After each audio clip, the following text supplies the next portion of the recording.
ആഗ്രഹം എൻ്റെ കോളേജ് കാലഘട്ടത്തിലാണ് എനിക്കുണ്ടാകുന്നത്.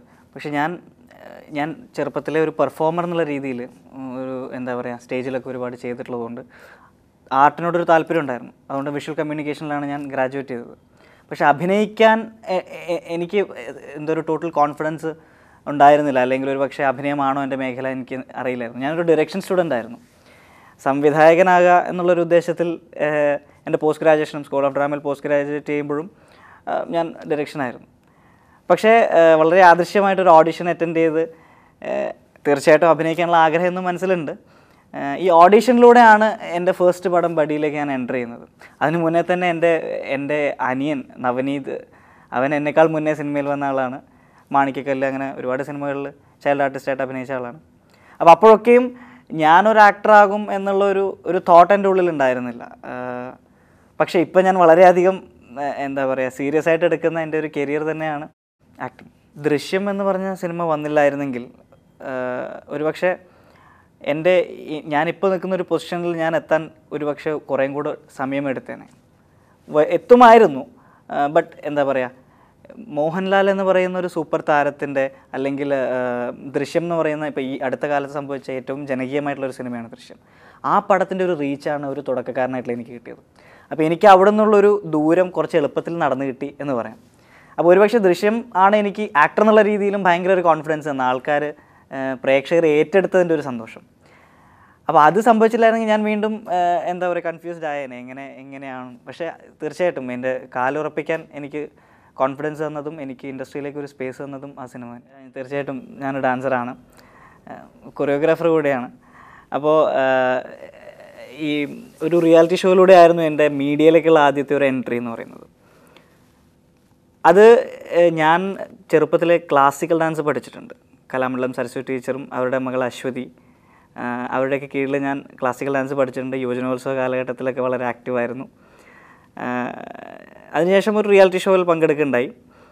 പക്ഷേ അത് ഡാൻസ് ഒരിക്കലും ഒരു കരിയറായി എടുക്കണം എന്നൊരാഗ്രഹം ഉണ്ടായി. എൻ്റെ ഒരു പാഷനാണ്, വളരെയധികം ഞാൻ എൻജോയ് ചെയ്യുന്ന എൻ്റെ ഒരു പാഷനാണ് ഡാൻസിങ്. സിനിമയിലേക്ക് എനിക്കത് കൊണ്ടുവരാനുള്ള ഒരു സ്പേസ് വന്നിട്ടില്ല, അല്ലെങ്കിൽ അങ്ങനെ ഒരു അവസരം ഉണ്ടായിട്ടില്ല. ഞാൻ ഒരുപാട് അതിനു വേണ്ടി പുഷ് ചെയ്തിട്ടുമില്ല.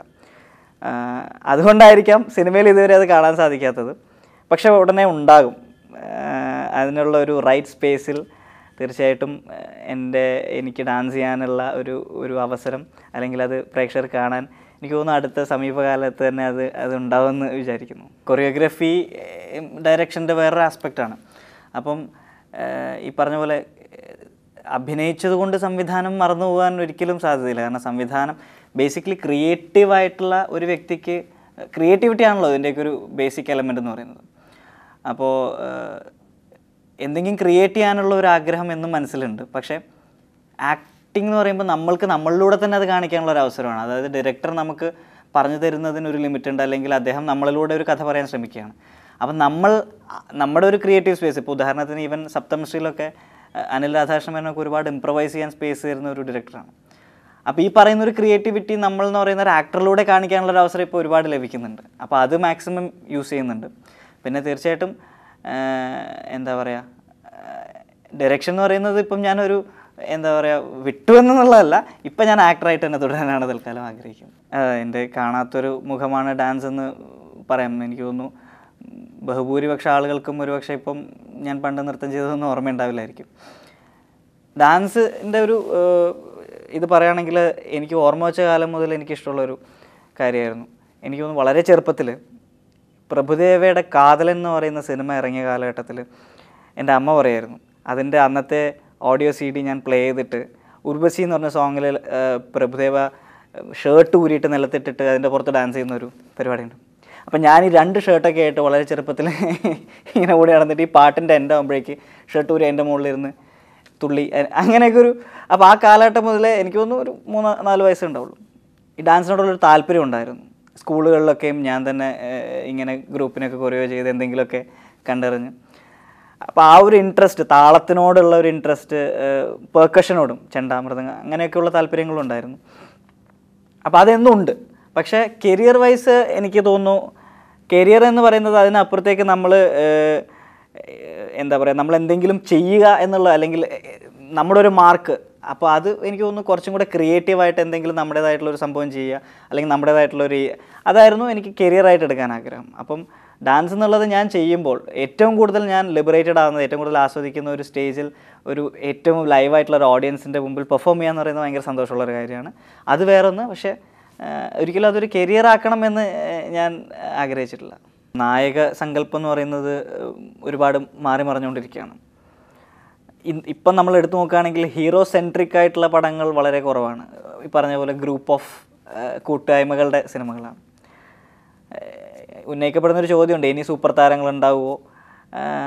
ആ ഒരു ഭയങ്കര അന്ധമായിട്ടുള്ള ആരാധനയൊക്കെ വിട്ടിട്ട് എനിക്ക് തോന്നുന്ന ആൾക്കാർ തന്നെ നന്നായിട്ട് പെർഫോം ചെയ്യുന്ന ആൾക്കാരെ അപ്രിഷ്യേറ്റ് ചെയ്യുക. അല്ലെങ്കിൽ ഇപ്പോൾ മുന്നേ ഉണ്ടായിരുന്ന ഒരു ക്ലാസിഫിക്കേഷൻസ് ഉണ്ടായിരുന്നു, വില്ലൻ എന്നും വില്ലൻ, കൊമേഡിയൻ എന്ന് പറഞ്ഞിട്ടൊരാൾ, അല്ലെങ്കിൽ ഹീറോൻ്റെ അതൊക്കെ വിട്ടിട്ട് അത്തരം ബോർഡേഴ്സൊക്കെ എനിക്ക് തോന്നുന്നു ഇപ്പം എന്താ പറയുക ഡിസപ്പിയറായി. ഇപ്പം എല്ലാവരും എല്ലാം ചെയ്യുകയാണ്. ഇപ്പം തമാശ ചെയ്യുന്ന നായകനുണ്ട്, എന്താ പറയുക ഒരു പക്ഷേ അപ്രതീക്ഷിതമായിട്ട് വില്ലനാകുന്ന കൂട്ടുകാരനുണ്ട്. അതൊരു ഭയങ്കര ഹെൽത്തി ആയിട്ടുള്ള കാര്യമാണ്. അപ്പോൾ എന്താ വെച്ചാൽ നമ്മൾ ടൈപ്ഡ് ആവാതെ നമുക്ക് ഒരുപാട് സ്പേസ് കിട്ടുന്ന ഒരു സംഭവമാണ്. ഇപ്പം തന്നെ ഒരു പുതിയ കാലഘട്ടത്തിലെ ഡയറക്ടേഴ്സ് പലരും ഇത്തരം ടൈപ്ഡ് ആയിട്ടുള്ള ആൾക്കാരെ വേറൊരു സ്പേസ് അവർക്ക് കൊടുത്തിട്ട് ബ്രേക്ക് കൊടുത്ത ഒരുപാട് സാഹചര്യങ്ങളുണ്ടായിട്ടുണ്ട്. അതൊരു ആക്ടറിനെ സംബന്ധിച്ചിടത്തോളം, ഒരു ഇൻഡസ്ട്രിയെ സംബന്ധിച്ചിടത്തോളം എന്താ പറയുക, നമ്മുടെ മറ്റു വശങ്ങൾ, നമ്മുടെ വേഴ്സറ്റൈലായിട്ടുള്ള ബാക്കി പോസിബിലിറ്റീസ് ഉപയോഗിക്കാൻ ഉള്ളൊരു സ്പേസാണ്. അത് ഭയങ്കര ഹെൽത്തിയാണ്.